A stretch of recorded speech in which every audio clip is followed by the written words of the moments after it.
On connaît désormais les 25 joueurs choisis par le sélectionneur du Sili national pour la 34e Coupe d'Afrique des Nations de football.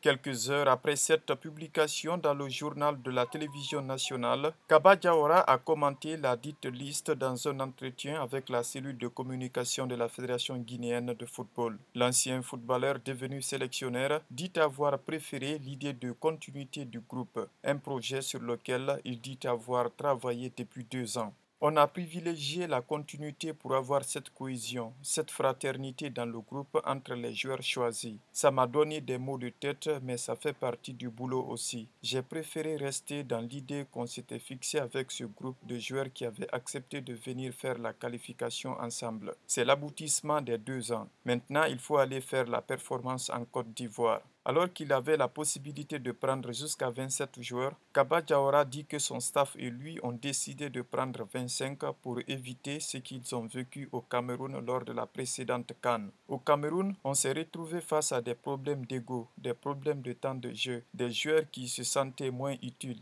Fort de cette expérience-là, on a choisi avec le staff des joueurs qui vont ensemble. On aurait dû prendre 27 comme au Cameroun, mais après avoir discuté, on a décidé de prendre 25. Les grands absents de cette liste de Kaba Diawara sont Madi Camara et Morlaï Silla. Pourtant, le dernier cité figurait dans la présélection. Selon le programme donné par le sélectionneur du Sili, l'équipe recevra le drapeau national dans les mains du président de la transition, le colonel Mamadi Doumbouya, le 28 décembre à Conakry. Après quoi, le Sili national s'envolera le 30 du même mois pour son lieu du stage à Abu Dhabi. L'équipe y restera jusqu'au 11 ou 12 janvier 2024 avant de rallier la Côte d'Ivoire pour la phase finale de la 34e Coupe d'Afrique des Nations. La Guinée fera son entrée dans le groupe C le 15 janvier 2024 contre le Cameroun dans la ville de Yamoussoukro.